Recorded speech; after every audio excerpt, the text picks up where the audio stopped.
Ассалаумағалейкум достар, тағы да бір рет қалайсыздар? Біздегі бүгінгі шығарылым осы UFC 303 турнирінің прелимдеріне арналмақ. Прелимдерде бас аяғы 4 кездесу ұйымдастырылған. Бірақ та прелимдердегі кездесулердің, жауынгерлердің ешқайсысы рейтингте болмаса да, бұл прелимдердегі кездесулер UFC-дің аңыз адамдары мен қазіргі кезде қайыптағы жүрген жауынгерлерге тола болмақ.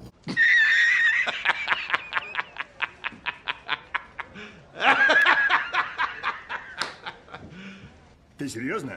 Біздегі ең алғашқы прелимдегі кездесу достар, бұл американдық Пейтон Талбот пен оның қарсыласы франциялық Янис Гемури арасында өтетін кездесу.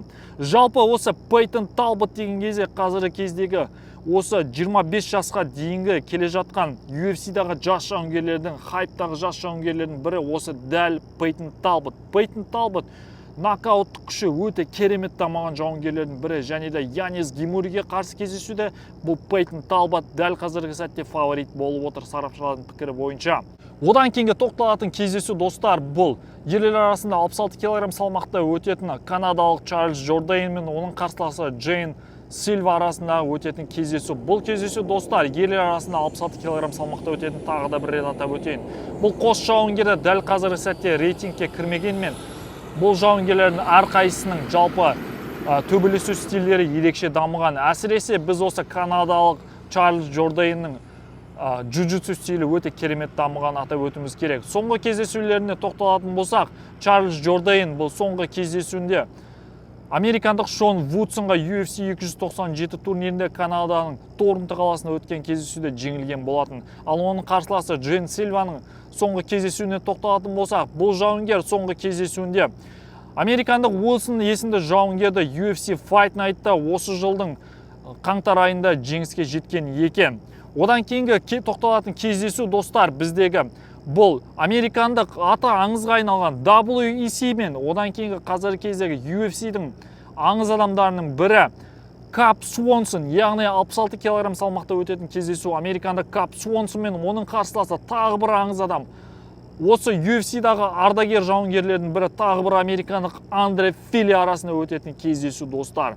Бұл кездесуде әрине сарапшылардың көбісі осы Андре Филиді фаворит ретінде көріп отыр. Андре Фили соңғы кездесуіне тағы бір американдық Гавайи аралдарынан өнер көрсететін американдық Дэн Игиге нокаутпен жеңілген болатын. Бірақ бұл жолғы кездесуде сарапшылардың барлығы бір ауыздан осы Андре Филиді фаворит ретінде көріп отыр. Одан кейінгі кездесу біздегі бұл прелимдердің ең соңын аяқтайтын кездесу достар.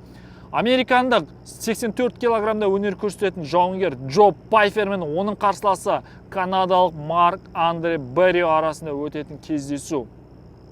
Жалпы біз білетіндей, Джо Пайфер дәл қазіргі сәтте 84 кг салмақтағы жас хайптағы жауынгерлердің бірі, бірақ соңғы кездесуінде біз білетіндей, бұл жауынгер осы жылы өткен UFC Fight Night'тардың бірінде осы Норвегия мен Швецияның атынан қатар өнер көрсететін Джек Хермансонға қарсы өткізген кездесуде төрешілердің шешімімен ұтылған болатын. Ал Марк Андре Беррио болса, соңғы кездесуінде бұл жауынгер UFC 297 турнирінде Канаданың Торонто қаласында өткен қаңтар айындағы кездесуде бұл американдық Крис Кертиске төрешілердің шешімімен жеңілген болатын.